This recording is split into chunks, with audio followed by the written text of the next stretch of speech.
Hi friends, ఈరోజు SEBI నుంచి update అయితే రావడం జరిగింది. అప్డేట్లో study finds that 7 out of 10 individuals intraday traders in equity cash segment make losses. అంటే ప్రతి 10 మందిలో ఇంట్రాడే రిలేటెడ్గా కానీ ఏదైనా ఇన్వెస్ట్మెంట్ పెట్టినప్పుడు ప్రతి 10 మందిలో 7 లాస్ అవటం జరుగుతుంది. అంటే 100 మందికి వచ్చేసరికి 70 మెంబర్స్ అనేది ఖచ్చితంగా లాస్ అవటం అనేది జరుగుతుందనేది సెబీ ఈక్విటీ క్యాష్ సెగ్మెంట్ రిలేటెడ్గా financial year 22-23 compared to financial year 18-19 రెండింటిని కంపోజ్ చేసుకుంటే surge over 300% in the number of individual participation intraday trading. వీటి మొత్తంలో కనుక గమనించినట్లయితే 70% వరకు ఎవరైతే ఇన్వెస్ట్మెంట్ పెడతారో ఇన్వెస్టర్స్ లాస్ అయితే గెయిన్ చేయడం జరిగింది. లాస్ అనేది వాళ్ళకి జరగడం జరిగింది అనేది వీళ్ళు చెప్పడం జరిగింది సెబీ నుంచి.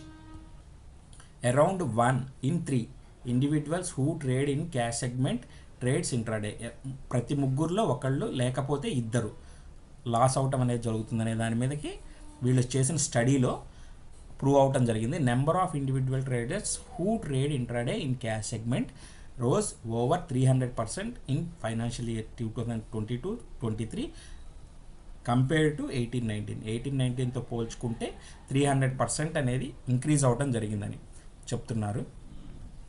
అదేవిధంగా ఆ పీరియడ్లో గమనిస్తే 18-19 నుంచి కంపేర్ చేసుకుంటే 22-23 వచ్చేసరికి 48% గ్రోన్ అయింది.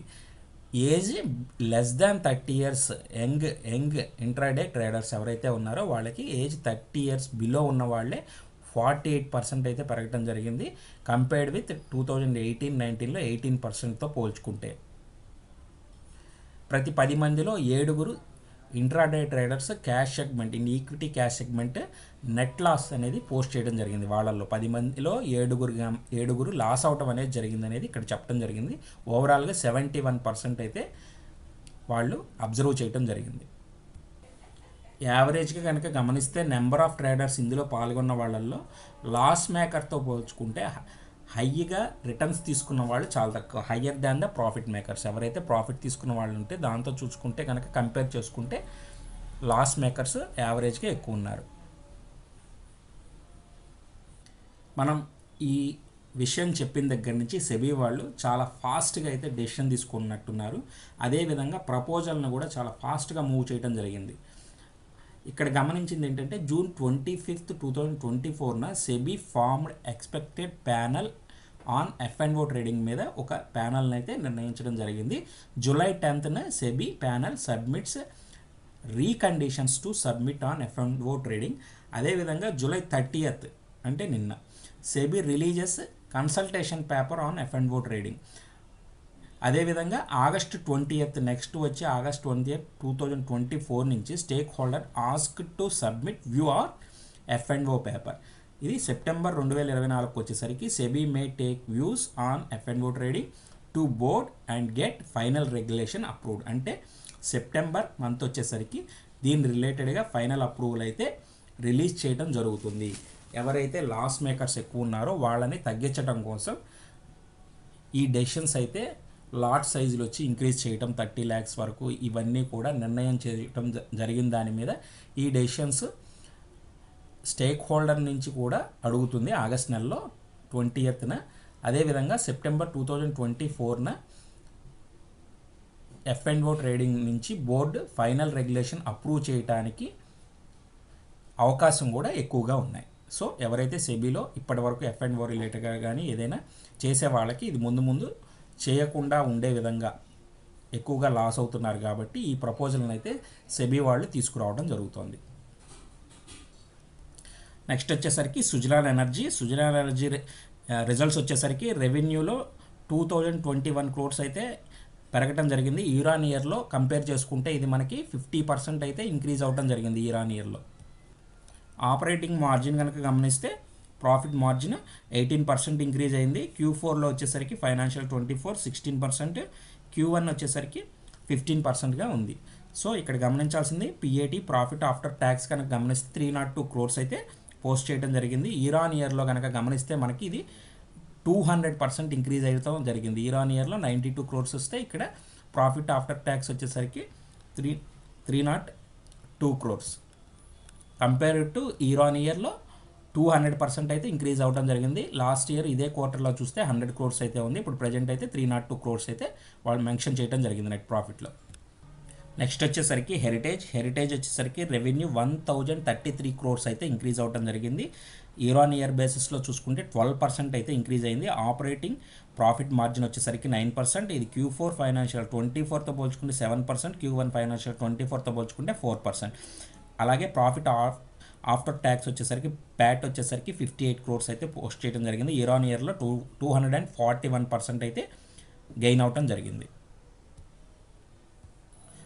నెక్స్ట్ వచ్చేసరికి అరినో ప్రో సొల్యూషన్స్ రెవెన్యూ వచ్చేసరికి 266 crores అయితే ఇయర్ ఆన్ ఇయర్తో కంపేర్ చేసుకుంటే అప్ అవటం జరిగింది. ఓవరాల్గా 32% ఇంక్రీజ్ అయింది. అలాగే ఆపరేటింగ్ ప్రాఫిట్ మార్జిన్ గమనిస్తే 21% ఓవరాల్గా ఇంక్రీజ్ అయింది. ఫైనాన్షియల్ ఇయర్ Q4లో వచ్చేసరికి 21%, Q1 ఫైనాన్షియల్ 24లో 22%గా ఉంది. ప్యాట్ కనుక గమనిస్తే మనకి ప్యాట్లో 45 crores అయితే గెయిన్ అవటం జరిగింది. ఇయర్ ఆన్ ఇయర్లో కనుక గమనిస్తే దీనికి 41% అయితే ఇంక్రీజ్ అవడం జరిగింది. నెక్స్ట్ స్టాక్ని కనుక గమనిస్తే టిప్స్ ఇండస్ట్రీస్ లిమిటెడ్. టిప్స్ కూడా Q1 రిజల్ట్స్ వచ్చేసరికి 74 crores అయితే ఇంక్రీజ్ అయింది. ఇయర్ ఆన్ ఇయర్లో కూడా 40% అయితే గెయిన్ అవడం జరిగింది. క్వార్టర్ ఆన్ క్వార్టర్లో కూడా ఇంక్రీజ్ కనబడింది. ఆపరేటింగ్ ప్రాఫిట్ మార్జిన్ వచ్చేసరికి 74% ఇంక్రీజ్ అయింది. Q4 వచ్చేసరికి 48, Q1లో 67% అయితే ఇంక్రీజ్ అవడం జరిగింది. ప్యాట్ కనుక మనం గమనిస్తే ప్రాఫిట్ ఆఫ్టర్ ట్యాక్స్ గమనించినట్లయితే ఇక్కడ 4364 crores అయితే మెన్షన్ చేయడం జరిగింది. క్వార్టర్ ఆన్ క్వార్టర్తో పోల్చిన ఇంక్రీజ్ అయింది. అలాగే ఇయర్ ఆన్ ఇయర్తో పోల్చిన ఇంక్రీజ్ అయింది. 63% వరకు ఇంక్రీజ్ కనబడింది. నెక్స్ట్ వచ్చేసరికి ఎపిగ్రాల్ లిమిటెడ్ వచ్చేసరికి రెవెన్యూ 651 crores ఇయర్ ఆన్ ఇయర్లో కంపేర్ చేసుకుంటే 43% అయితే ఇంక్రీజ్ జరిగింది. ఆపరేటింగ్ మార్జిన్ వచ్చేసరికి 27% ఇంక్రీజ్ అవ్వడం జరిగింది. ప్యాట్ వచ్చేసరికి 86 crores ఇయర్ ఆన్ ఇయర్లో కంపేర్ చేసుకుంటే 169% ఇంక్రీజ్ అవ్వడం జరిగింది. నెక్స్ట్ వచ్చేసరికి వీగార్డ్ ఇండస్ట్రీస్ లిమిటెడ్లో రెవెన్యూ వచ్చేసరికి 1415 crores అయితే ఇంక్రీజ్ అవ్వడం జరిగింది. ఇయర్ ఆన్ ఇయర్లో కంపేర్ చేసుకుంటే 24% ఇంక్రీజ్ అయింది. అలాగే ఆపరేటింగ్ మార్జిన్ వచ్చేసరికి ప్రాఫిట్ మార్జిన్లో 9, ప్యాట్లో 82 crores ఇంక్రీజ్ అవ్వడం జరిగింది. ఇయర్ ఆన్ ఇయర్ కంపేర్ చేసుకుంటే 55% ఇంక్రీజ్ అయింది. నెక్స్ట్ వచ్చేసరికి పీజీ ఎలక్ట్రోప్లాస్ట్ లిమిటెడ్ కూడా revenue 1321 crores year on year కంపారిజన్లో 95% అయితే ఇంక్రీజ్ అవ్వడం జరిగింది. సేమ్ ప్యాట్ వచ్చేసరికి 84 crores ఇయర్ ఆన్ ఇయర్లో 147% అయితే ఇంక్రీజ్ కనబడింది. నెక్స్ట్ వచ్చేసరికి ఆస్క్ ఆటోమోటివ్స్ లిమిటెడ్. దీంట్లో రెవెన్యూ వచ్చేసరికి 862 crores ఇయర్ ఆన్ ఇయర్తో కంపేర్ చేసుకుంటే కనుక 31.20% ఇంక్రీజ్ అయింది. ప్యాట్ వచ్చేసరికి profit after tax 57 crores mention చేయడం జరిగింది. 57 crores ఇయర్ ఆన్ ఇయర్తో కంపేర్ చేసుకుంటే కనుక 63% అయితే ఇంక్రీజ్ అవ్వడం జరిగింది. నెక్స్ట్ వచ్చేసరికి Aditya vision limited revenue 89 crores year on ఇయర్తో 39% అయితే ఇంక్రీజ్ అవ్వడం జరిగింది ఇయర్ ఆన్ ఇయర్తో పోల్చుకుంటే. అలాగే ప్యాట్ వచ్చేసరికి 53 crores ప్రాఫిట్ ఆఫ్టర్ ట్యాక్స్ అది ఇయర్ ఆన్ ఇయర్ బేస్లో 44% అయితే ఇంక్రీజ్ అవ్వడం జరిగింది. నెక్స్ట్ వచ్చేసరికి జీనస్ పవర్ ఇన్ఫ్రాస్ట్రక్చర్స్ లిమిటెడ్. ఈ కంపెనీ వచ్చేసరికి రెవెన్యూలో 414 crores అయితే ఇంక్రీజ్ అవ్వడం జరిగింది. ఇయర్ ఆన్ ఇయర్లో కంపేర్ చేసుకుంటే 59% అయితే ఇంక్రీజ్ అవ్వడం జరిగింది. అలాగే ప్రాఫిట్ ఆఫ్టర్ ట్యాక్స్ కనుక గమనిస్తే మనకి 42 crores అయితే ఇంక్రీజ్ అవ్వడం జరిగింది. సో ఇక్కడ ఇయర్ ఆన్ ఇయర్లో కంపేర్ చేసుకుంటే మనకి 121% ఇంక్రీజ్ కనబడింది. నెక్స్ట్ వచ్చేసరికి cans technologies India limited. Revenue వచ్చేసరికి 504 crores ఇయర్ ఆన్ ఇయర్తో కంపేర్ చేసుకుంటే 70% అయితే ఇంక్రీజ్ అవ్వడం జరిగింది. అదేవిధంగా ప్యాట్ కనుక గమనిస్తే 51 crores ఇయర్ ఆన్ ఇయర్లో మనకి 104% అయితే ఇంక్రీజ్ అవ్వడం జరిగింది. నెక్స్ట్ వచ్చేసరికి సుమిటోమో కెమికల్స్ ఇండియా లిమిటెడ్. రెవెన్యూలో వచ్చేసరికి 832 crores అయితే చూపించడం జరిగింది. ఇయర్ ఆన్ ఇయర్లో కంపేర్ చేసుకుంటే 15% ఇంక్రీజ్ అవ్వడం జరిగింది. అదేవిధంగా ప్యాట్ గమనిస్తే కనుక ప్యాట్లో వచ్చేసరికి 128 crores అయితే చూపించడం జరిగింది. ఇయర్ ఆన్ ఇయర్లో పోల్చితే 107% అయితే ఇంక్రీజ్ అవ్వడం జరిగింది. నెక్స్ట్ వచ్చేసరికి జెన్ టెక్నాలజీస్ లిమిటెడ్. ఇది వచ్చేసరికి రెవెన్యూ 255 crores అయితే మెన్షన్ చేయడం జరిగింది. ఇయర్ ఆన్ ఇయర్లో కంపేర్ చేసుకుంటే 94% అయితే ఇంక్రీజ్ అవ్వడం జరిగింది. అదేవిధంగా ప్యాట్ గమనిస్తే 79 crores year on year comparison వచ్చేసరికి లాస్ట్ ఇయర్ ఇదే క్వార్టర్ గమనిస్తే 65% అయితే ఇంక్రీజ్ అవ్వడం జరిగింది. నెక్స్ట్ వచ్చేసరికి Oracle financial services software limited. దీన్ని కనుక ఇందులో రెవెన్యూ కనుక గమనిస్తే 1741 క్రోర్స్ అయితే మెన్షన్ చేయడం జరిగింది. ఇయర్ ఆన్ ఇయర్లో కంపేర్ చేసుకుంటే 19% అయితే ఇంక్రీజ్ అవ్వడం జరిగింది. ప్యాట్ వచ్చేసరికి 617 క్రోర్స్ అయితే మెన్షన్ చేయడం జరిగింది. ఇయర్ ఆన్ ఇయర్లో కంపేర్ చేసుకుంటే 23.15 ఇంక్రీజ్ అయితే కనబడింది. నెక్స్ట్ వచ్చేసరికి ఐసిఐసిఐ సెక్యూరిటీస్ లిమిటెడ్. టోటల్ రెవెన్యూలో వచ్చేసరికి 1641 క్రోర్స్. ఇయర్ ఆన్ ఇయర్తో కంపేర్ చేసుకుంటే 76% అయితే ఇంక్రీజ్ అవ్వడం జరిగింది. ప్యాట్ వచ్చేసరికి 527 క్రోర్స్.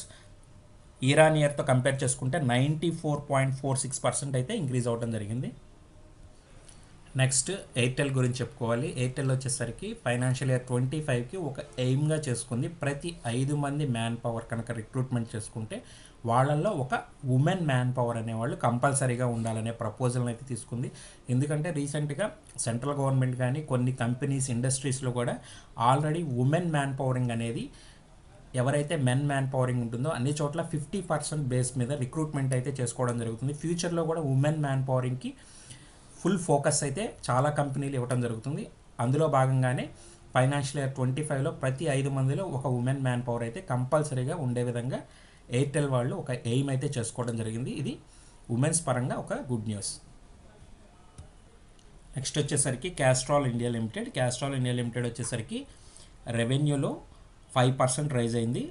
రిమైనింగ్ మార్జిన్స్ కానీ అన్నీ దగ్గర ఫ్లాట్గా క్లోజ్ అయినాయి. అదేవిధంగా ఇంటీరియం డివిడెండ్ వచ్చేసరికి ₹3.50 అనౌన్స్ చేయడం జరిగింది. దీనికి రికార్డ్ డేట్ కూడా 3 జూలైన లెటర్లో మెన్షన్ చేయడం జరిగింది. 7th తర్వాత 28న ఆగస్టున ఇంటీరియం డివిడెండ్ రిలేటెడ్గా పేమెంట్ కూడా రిలీజ్ చేయడం జరుగుతుందని ఇందులో మెన్షన్ చేయడం జరిగింది. నెక్స్ట్ వచ్చేసరికి ఇండస్ టవర్స్ రిలేటెడ్గా అప్డేటెడ్లో బైబ్యాక్ రిలేటెడ్గా అప్డేట్ ఇచ్చింది. Indus towers 2640 crore shares buyback రిలేటెడ్గా అనౌన్స్ చేయడం అయితే జరిగింది. నిన్న ఎక్స్చేంజెస్కి అప్డేట్స్ ఇచ్చింది. అది కూడా 4% ప్రీమియంతో బైబ్యాక్ అనేది ఆఫర్ చేస్తుంది. సో ఫ్రెండ్స్, ఈ వివరాలు కనుక మీకు నచ్చినట్లయితే ఛానల్ని సబ్స్క్రైబ్ చేయండి, వీడియోని షేర్ చేయండి, లైక్ చేయండి. Thank you friends.